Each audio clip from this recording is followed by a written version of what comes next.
And welcome to the Midday News.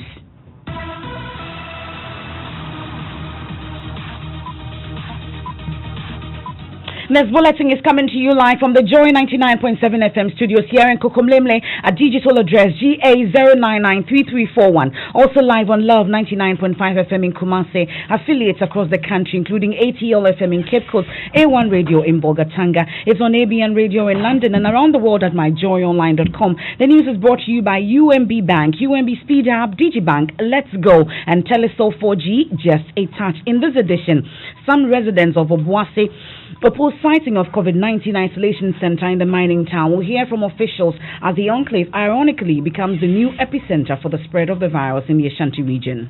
Some are disputing the existence of COVID-19 here in Obuasi. They want to believe only when they see infected persons. I don't know how to support this suggestion. Also, as 533 people are infected by an individual in Tema, public health experts advocate increased mass testing to identify and immediately treat patients. We have 533, that is well over one-third, falling ill. It should tell you what the reality of exposure and risk of infection is. We need to now move into a mass testing regime. And later, President Akufo-Addo's COVID-19 diet and healthy living plan for Ghanaians. Kontumire, millet, cashew nuts, crabs, plantain, okra, dawa, following a good diet, patronizing our healthy foods, exercising regularly. That's coming up later. We also have sports. Former Ghana international Lions expresses regret over missing out on playing at the FIFA World Cup. And environmental health officers on COVID-19 team helping in the fight against the infection in the Ashanti region, but excluded from the list of essential health workers. When the patient passes away, we are being asked to take care of the dead body. And when it comes to enjoying a motivational package, they are trying to sideline us. And later in the bulletin. Never went from interview to interview, bragging to the world that I'm the best. And that is how I became the king of praise. Growing up, I never battled girls. Like, I was always battling boys. And even right now, I still rock the stages with men.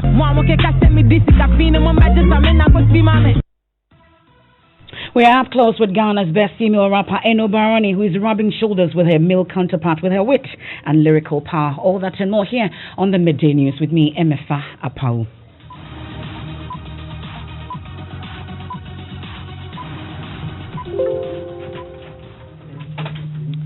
And we start off from the Ashanti region, where some residents in the mining town of Obuasi have protested the siting of a COVID-19 isolation center there. Ironically, Obuasi has become the new epicenter of the spread of the coronavirus in the region. Out of 453 cases in the entire region, Obuasi alone accounts for 261, more than half of the region's case count.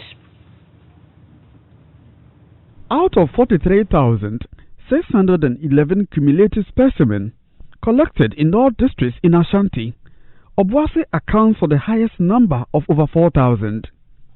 The town is the first in the region to have begun contact tracing after recording the first confirmed COVID-19 case. With support from mining giant Anglo Ashanti, Obuasi has a strong COVID-19 task force whose control and command center provides 24-hour support service.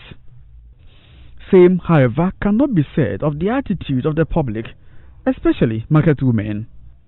They exhibit their doubts about existence of coronavirus by flouting with impunity every social distance protocol, exposing the town's 220,000 population to risk. Skepticism and apathy are conspicuous among traders, as depict two of them, Comfort Mensah and Adansiecha. Yeah, was the funny work room, and you don't teach. Yeah, you Residents, especially traders, still doubt the prevalence of the COVID-19 pandemic. None of us here have witnessed anyone contract the disease. So I would give you and can social distancing. People don't believe it. Otherwise, they would adhere to social distancing. See how this place is crowded just because people want to buy fish.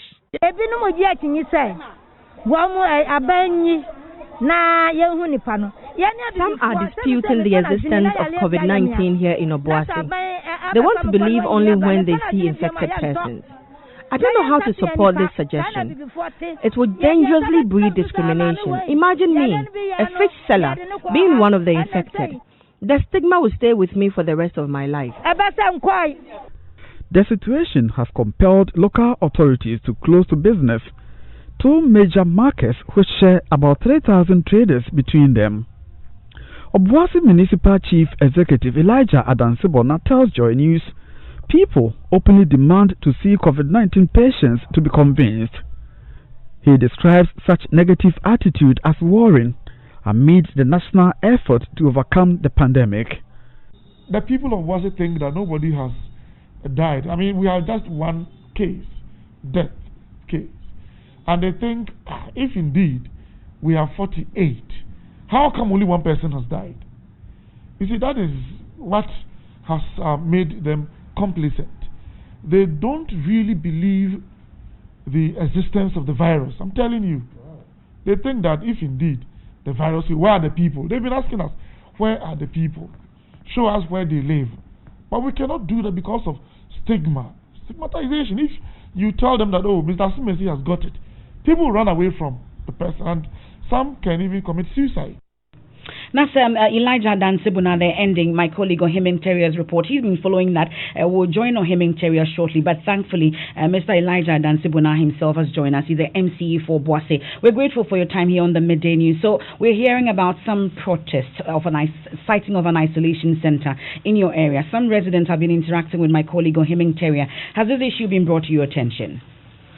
Thank you very much. Yes. Because of the increasing numbers in the municipality as well as Obuasi East, the two chief executives, my colleague and I, have come together and we've identified some isolation centers. And we got information from one of the communities that the youth stood against one of the facilities we've identified for isolation. But fortunately, we met the leadership of the community. We sat down with them, and the chief spoke to the youth. So as we speak now, there's no protest in the community, and I believe for now they agree with us that we can't do anything about it. We need to isolate those who have tested positive. So as we speak now, the protest is not ongoing. We've spoken to them, and yes, all is well. But knowing that your area has become the new epicenter for the spread of the virus in the Ashanti region, I heard some residents say that they still do not believe that the virus is real. And we know about the complete disregard for advice to wear masks and observe social distancing. Why is it so, and what exactly are you doing to ensure that your people comply? Oh, thank you. When we recorded the first case, the people were afraid that the spread would also reach them. So everybody was ensuring the social distancing and the other protocols. But after the lockdown, even before the lockdown, we heard that Obuasi was packed. But later we realized that we're not packed, and complacency started setting in. However, they were living up to the protocols as the President's Excellency told us as a country. But it got to a point trying to regulate how people enter the central business area became difficult. It was difficult managing them because the people thought that, as I said early on, if the virus is with us, who and who have been tested positive, because we didn't want to show them. So realizing that the people were somehow defying the directives, we decided to close down our two major markets, the Central Market A and the Central Market B. As we speak now, our team is meeting the leadership of the market for the last time. We're having our last engagement today. If we're able to achieve what we put on paper before we close the market, we'll start announcing tomorrow. Hopefully by Wednesday, the market will be open again for their normal business transactions. So that is what we've done so far. Apart from that, we've also informed all public and privately owned institutions to also ensure the no mask, no entry policy. Yes, we're making sure everybody lives up to that. We're grateful for your time. That's the MCE for Boise Elijah Adanse Bunana. Public health experts are advocating increased mass testing following the shocking infection of 533 people by a single worker in a fish processing factory in Ghana's industry city of Tema. The infections were recorded out of about 1,000 tests conducted at the factory. Ghana's case count now stands at 4,700 with 22 deaths, prompting caution by the Ghana Medical Association against any immediate case of the restrictions on public gatherings. This have been the highlights in the country's COVID-19 fight in the last 72 hours. Here's a news desk wrap. If you look at that data, we peaked around the 27th of April this year. And with a case count of 3,091 with 18 deaths, the Ghana Health Service published 2 graphs backing its view the nation's COVID-19 cases had peaked. Since the peaking on the 27th of April, we have consistently recorded a decline until today. Experts, however, called for caution, warning this only reflected one side of the story. Dr. John Amuesi and Nana Kofi Kwachi are public health analysts. We have one part of the story, and we have provided evidence that is almost incontrovertible to that part of the story. But we need to be clear with the fact that there is a bigger picture. And we cannot keep speaking to the road part when we know very well there's another part that we just happen not to know now because we're not measuring it. We're not measuring the actual rate of spread of the disease. There are many reasons why we should be concerned. One of them being the fact that the active cases there are actually clinical cases. They are symptomatic and need care. Some members of the clergy made news when it was announced they had submitted a 6-point plan of action to the president outlining how church services could be held in a safe manner.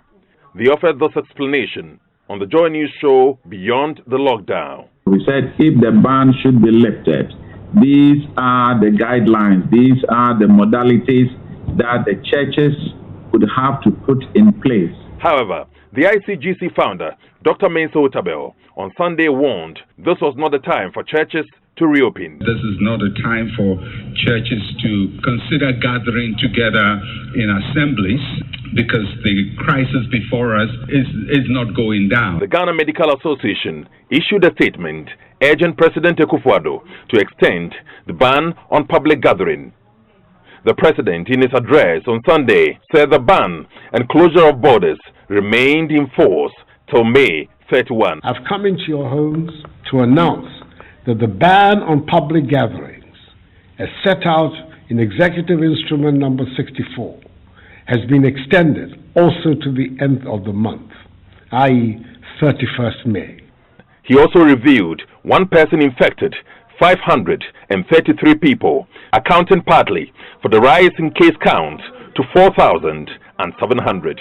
It is important to stress that 533 out of the 921 new cases recorded between last Wednesday and Thursday are factory workers from a fish processing factory located in Tema. All 533 persons were infected by one person.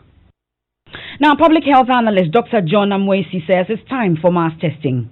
So if we now have data which shows a fairly well-described population, which is a population of factory workers in an industrial site, over 1,300, and we have 533, that is well over 1/3, falling ill, it should tell you what the reality of exposure and risk of infection is. And you can use that as a fair proxy of what the rate of spread would be within a community when there's one infected person. All you need to establish among those factory workers would be how many people were initially infected, who was the index case, or who were the first few cases. So it should tell you that we need to now move into a mass testing regime. That's a public health analyst, Dr. John Amuesi, and you know that in order to beat COVID-19, you need a strong immune system. What exactly are you eating? Here's the president's advice on what food to eat and exercise to do at this time. We have to improve our hygiene, our fitness and exercises, our eating, generally our style of living, which will boost our immunity to disease and the virus. For instance, We're told that the key vitamins that fortify our immune system are vitamins A, B6, C, and E. Fortunately for us in Ghana, all of these can be found in many of our foods, such as oranges, kontomire, millet, cashew nuts, crabs, plantain, okra, dawa, brown rice, and mushrooms. Following a good diet, patronizing our healthy foods, exercising regularly, ensuring our personal hygiene, and improving our lifestyle habits should become part and parcel of our daily routines. President Akufo-Addo, there now environmental health personnel on COVID-19 are protesting the exclusion from the list of frontline staff to benefit from government stimulus package. The personnel are involved in surveillance, disinfection, isolation, and burial of persons who die from the virus. Ashanti Region branch of the Ghana Environmental Health Officers Association wants government to rectify immediately what it describes as an anomaly. Leaders say its members on the burial team are exposed to bigger risk as they sometimes have to beg for personal protective equipment or reuse old ones. Love FM's Erastus Asaridonko has more. Meet 45-year-old father of 5, Adongo, an environmental health person. His job entails disinfecting suspected coronavirus-infested environments, preparing and burying of deceased persons who had been infected with COVID-19. He tells me, despite his exposure to the disease, he is not counted as a frontline staff and currently doesn't benefit from government's stimulus package.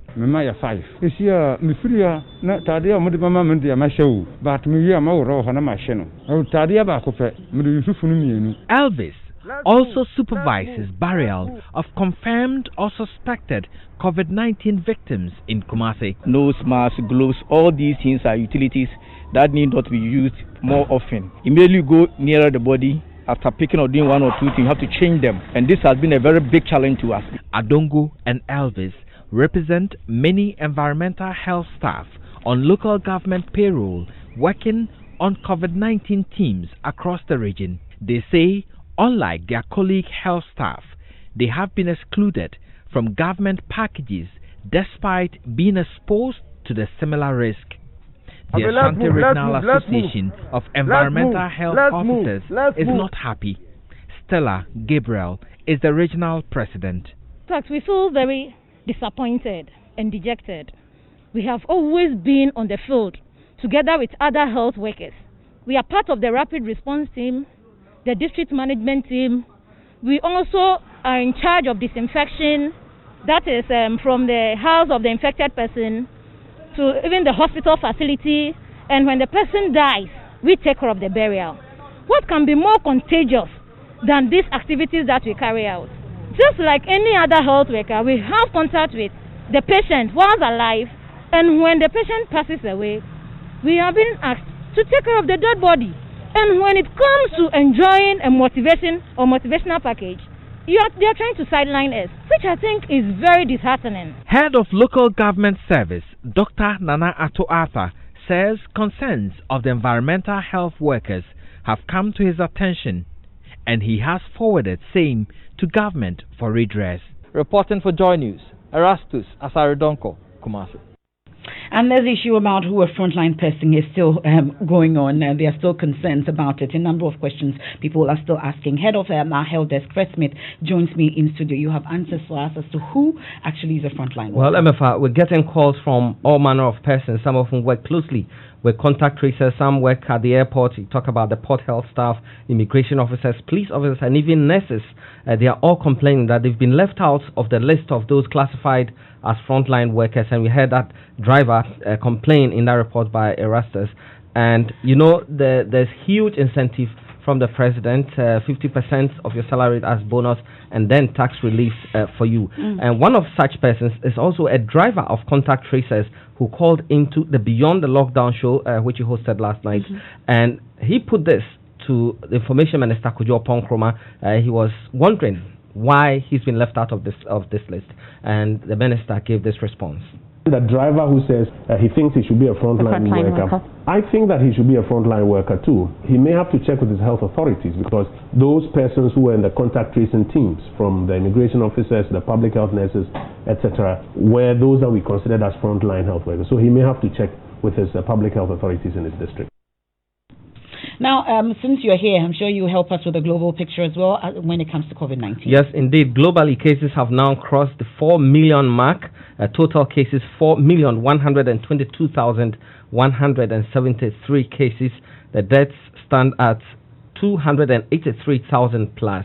And the United States has the most cases in the world. They have more than 1.3 million of the 4 million global case count, and they've also seen nearly 80,000 deaths so far. Vice President Mike Pence, we understand, has gone into self-quarantine after his aide tested positive for the virus, and there are some top health officials in the United States, including Dr. Anthony Fauci, the director of the National Institute of Allergy and Infectious Disease, and he happens to be the government's top health advisor, and he is one of those who are in quarantine. In Germany, preparations are underway for the resumption of the Bundesliga, and in England, football chiefs are currently meeting to decide resumption of the EPL. And in Wuhan, Emefa, where the virus is known to have first started, cases have spiked again just weeks after lifting the restrictions. South Korea is seeing similar situations where infections are on the rise again. Thank you very much, Fred Smith. This is the Midday News. You're on Joy 99.7 FM. We've been to the new epicenter for the spread of the virus in the Ashanti region of Boise, where residents are opposing the siting of COVID-19 isolation center. We've heard from the MCU says calm has been restored. And later in the bulletin, Never went from interview to interview, bragging to the world that I'm the best, and that is how I became the king of praise. Growing up, I never battled girls, like I was always battling boys. And even right now, I still rock the stages with men. We are close with Ghana's best female rapper, Eno Baroni, who is rubbing shoulders with her male counterpart with her wit and lyrical power. We also have sports to stay. UMB was established in 1972 as the premier bank for the corporate and private sector in Ghana. From our very beginning, as the only Ghanaian bank serving all categories of businesses, we set a standard for excellence and innovation over the past 45 years. We've built a financially healthy and strong bank, demonstrated our commitment to our customers and to growing businesses, and exhibited originality and innovation at every turn. At UMB, our focus is built around people, service, products, and technology. These are the key to our present success and our future triumphs. At UMB, we're poised to make a difference not only with our customers, but also in the banking industry. We invite you to share in our future. Our future starts now with you.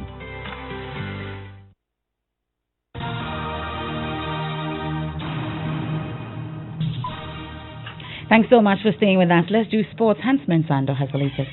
Well, Emefa, he looked destined for the 2006 FIFA World Cup, but like Kingston, missed out after getting sent off during the Africa Cup of Nations following an altercation with Senegal's Habib Beye. The winger also missed out on the 2010 World Cup and point to his absence at the Mundial as the biggest regret of his career. It was very difficult, even till today. When I think back, it's still very difficult. For me, when you ask me today that are you happy with your career, I would say yes.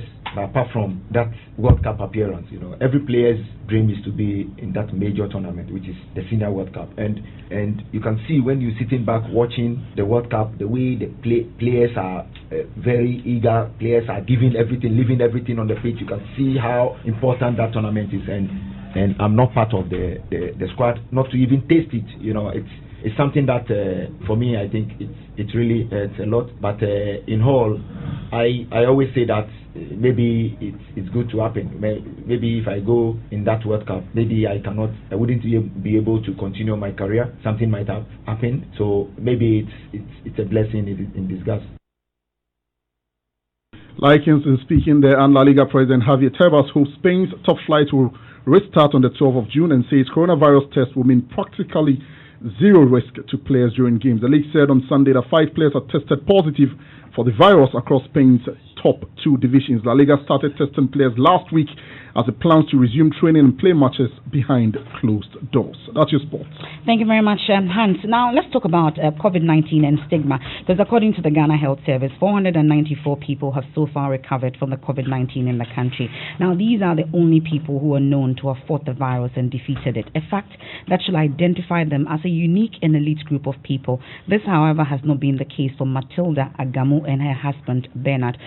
Super Morning Show host Kojo Yankson traveled to their home region, and he's just returned with that information that he got from the ground. Tell us who and who you spoke to.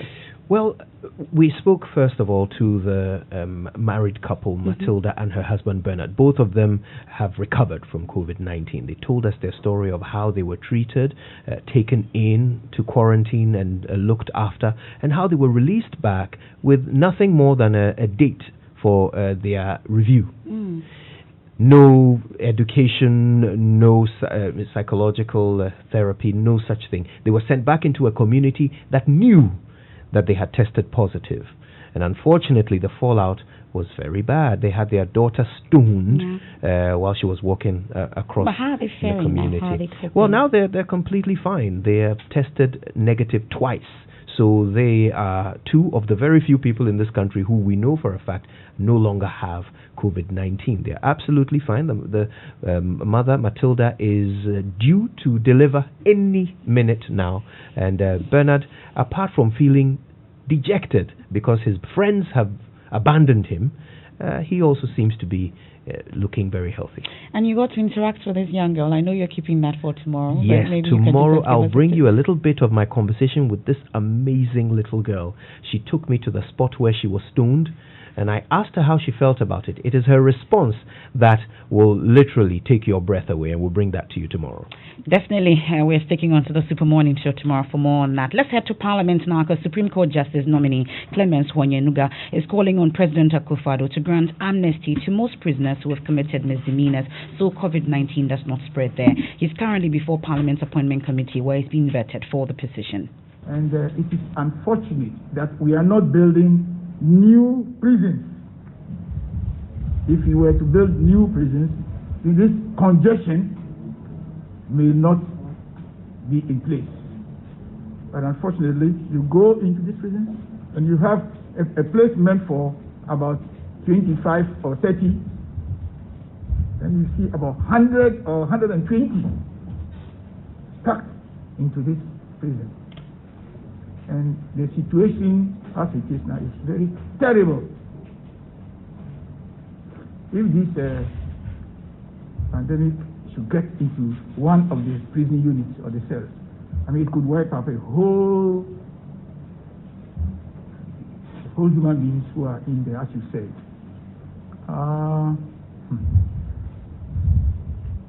But I think that that's Justice Honyenuga. My colleague Joseph Opoku-Gakpo is there currently, and he joins us with updates on what's currently going on at the Appointments Committee. What have we missed so far, Joseph? Justice Clemence Honyenuga has been responding to a litany of questions around what can be done to keep the prison safe, even in the light of COVID-19, which he says should see a situation where the president will grant a lot more pardons so people will be less in the prisons. He's also been responding to questions about his alleged political endorsement of President Akufo-Addo for a second term, which he says the statement made earlier this year was on behalf of the chiefs of the Volta region and not exactly himself personally. That has prompted a response from the minority who sought to probe it further, but the questioning was actually disallowed, and Muntaka Mubarak has been accusing the chairman of the committee, Jose Usu, of some form of bias, which Jose Usu has been denying. They walked out briefly, the minority MPs, to go consult on the issue and came back into the sitting, and it's expected they will further raise those questions, even as the vetting progresses. My colleague Joseph Opoku-Gakpo. We have more from that Appointments Committee meeting subsequently. It's time now for entertainment. Becky is here. What do we have? Ha ha ha. Nothing like a killer. Yes. She is a woman on a mission out to take on the men in the industry, boot for boot. At 28 years, Ruth Eno Adjoa-Mankwanyamiadom, popularly known as Eno Baroni, has more than 20 singles to her name, and is not surprised that she's been making all the headlines the last few days. I present to you the rap goddess. See all these chicks throwing shots from my fan. I'm so one next time. Won't hope you're not better than bag. What's the rap? Yeah, they mama, my captain on net. Yeah, I'm back with Brian rapping of Ghana. But mostly when people are calling, like talking about rappers, they will just mention the guy's name and they just put us in a box. But whether male or female, we are all rappers. Never hold your tongue, speak your mind, and don't speak your mind. Yeah. I keep working hard, no recognition. She has been in the news the last few days, embroiled in a lyrical beef with musicians Sistefia and Freda Rhymes. But away from that, the 28-year-old who called herself Africa's finest female rap musician has been around. Growing up, I never battled girls, like I was always battling boys. And even right now, I still rock the stages with men like. The Tema-based rapper's strength is in combining the tree with some pigeon. Her songs contain a great deal of wordplay. No she gave anymore. I'm like the mother of all rappers. When asked who she looks up to, this is what she told Abeku Santana. When it comes to female rap, there, Miss Bell was there, Abewanana was there. But when it comes to rap, there, I look up to myself.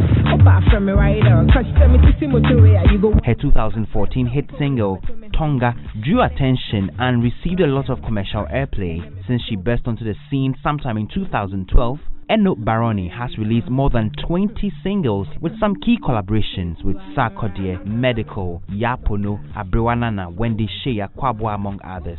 In the last few days alone, she has dropped Rap Goddess. I never went from interview to interview, bragging to the world that I'm the best, and that is how I became the king of praise. Arguments done.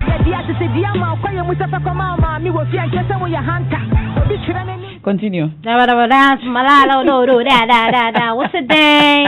And no, Baroni, she ought to be celebrated. And that's it for the midday news here on Joy 99.7 FM. There's more news when you log on to myjoyonline.com. I am Emefa Apawu. Dr. Mensah Otobel has living word.